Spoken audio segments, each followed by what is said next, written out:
And everybody is enjoying themselves to this fullest extent.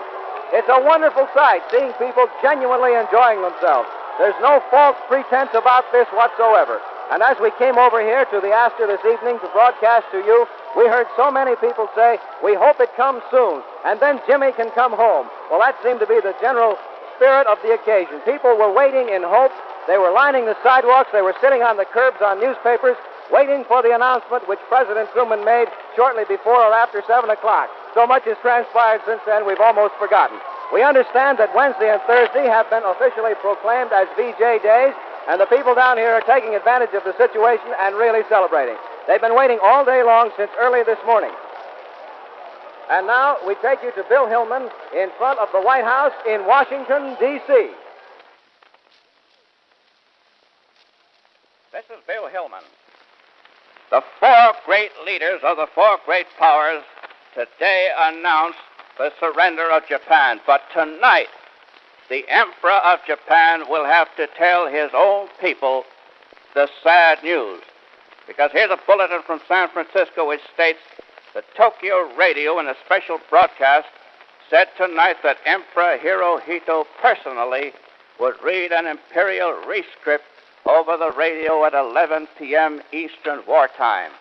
At 11 p.m. Eastern Wartime, here in the East, the Emperor Hirohito personally will have to tell the sad tale to his people. Within a few minutes, Secretary of State Burns will have an announcement at the State Department. That is, he will have an announcement at 7:30. There's no indication what he will have to say. He will probably give further details of the negotiations. But one thing is clear. Hirohito has absolutely placed himself at the control and at the mercy of the Allies, and at the complete control of General MacArthur. I think it can be revealed now at this time that the reason the military pleaded here for a chance to retain Hirohito on his throne, subject to the Commander-in-Chief's orders, was because they felt that the Emperor was the only person in Japan who would be able to issue a rescript and a command which would be respected by the generals and the admirals and the people throughout the country. I take you now to Russ Hodges in front of the White House.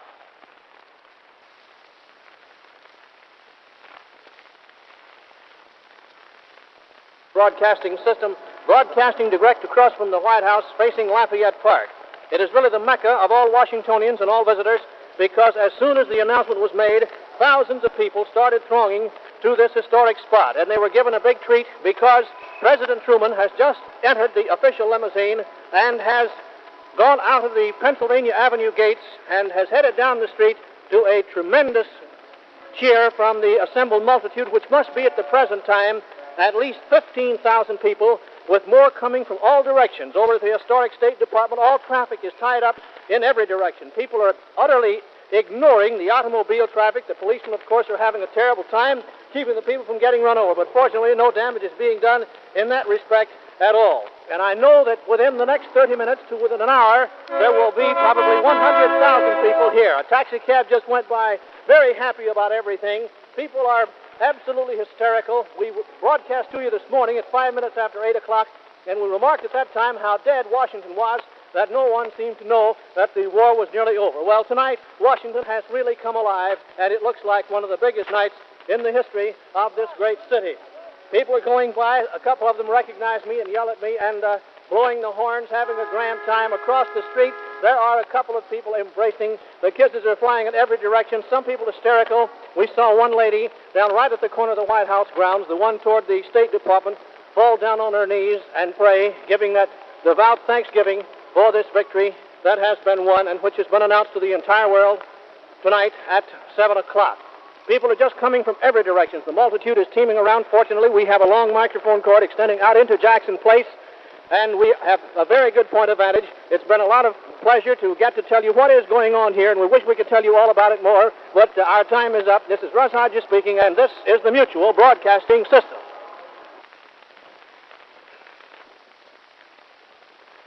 WOR, New York.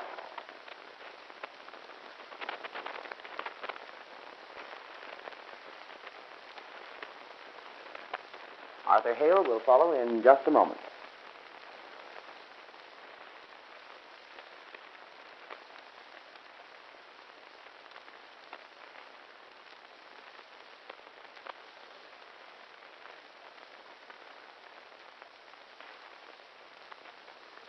Good evening, ladies and gentlemen.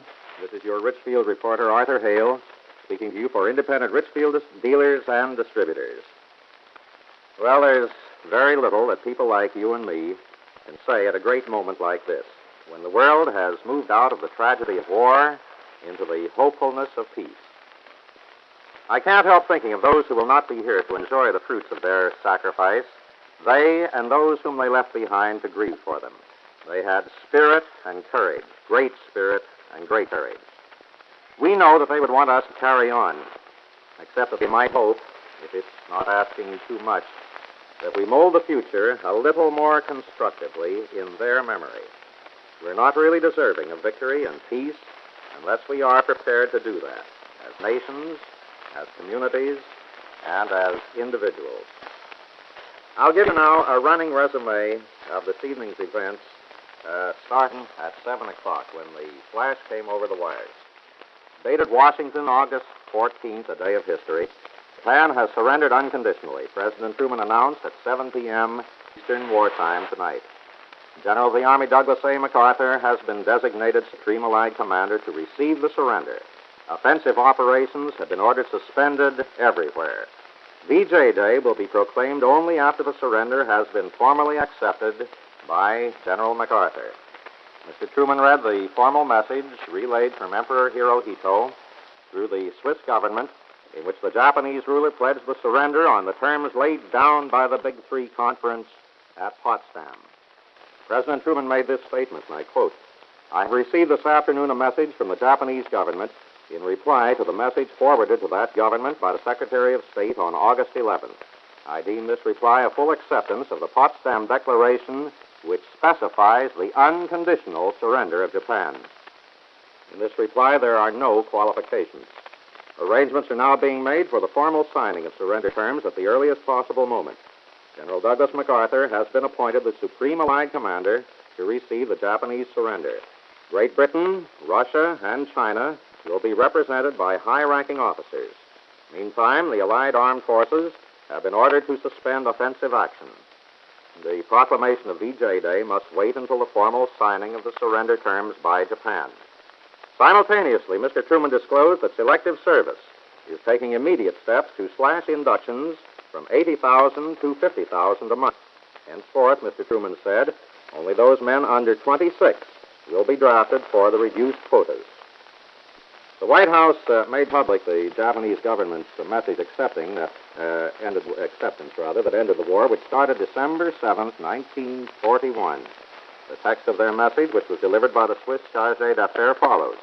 Communication of the Japanese government of August 14th, 1945, addressed to the governments of the United States, Great Britain, the Soviet Union, and China, with reference to the Japanese government's note of August 10th regarding their acceptance of the provisions of the Potsdam Declaration, and the reply of the governments of the United States, Great Britain, the Soviet Union, and China, sent by American Secretary of State Burns under the date of August 11th, the Japanese government have the honor to communicate to the governments of the four powers as follows. 1. His Majesty the Emperor has issued an imperial rescript regarding Japan's acceptance of the provisions of the Potsdam Declaration. 2. His Majesty the Emperor is prepared to authorize and ensure the signature by his government and the Imperial General Headquarters of necessary terms for carrying out the provisions of the Potsdam Declaration. His Majesty is also prepared to issue his commands to all the military, naval, and air authorities of Japan and all the forces under their control, wherever located, to cease active operations, to surrender arms, and to issue such other orders as may be required by the Supreme Commander of the Allied Forces for the execution of the above-mentioned terms. The President made the historic announcement to a huge crowd of reporters who had been virtually living in the White House for days in anticipation of just such a development. Smiling and surrounded by his staff, the President told the press that the Japanese had decided to accept unconditional surrender and mentions the reporters would not have to take any notes. Mr. Truman said prepared statements would be available as they left, and 3 were issued, one detailing MacArthur's appointment and containing the Japanese note, a second disclosing the immediate cutback in the draft, and the third in which Mr. Truman congratulated, quote, one of the hardest working groups of war workers. Arthur Hale came to you from New York. On this momentous day, WOR presents a special message by His Honor Fiorello H. LaGuardia, Mayor of the City of New York and Chairman of the United States Conference of Mayors. We take you now to the Mayor's house in New York City. I've never before felt as I do at this moment. Something has happened. Something has happened to me, to you, to the people of all the world. It's difficult to explain. It's difficult to talk at a moment like this.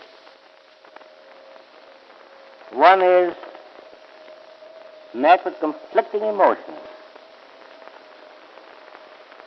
Terrible sacrifice of millions of lives and the great responsibility ahead of us. We are at this moment the greatest nation in the world. We have thrust upon us the greatest responsibility that has ever come to any people. We won this war. We have crushed the forces of evil. We have defeated and destroyed forever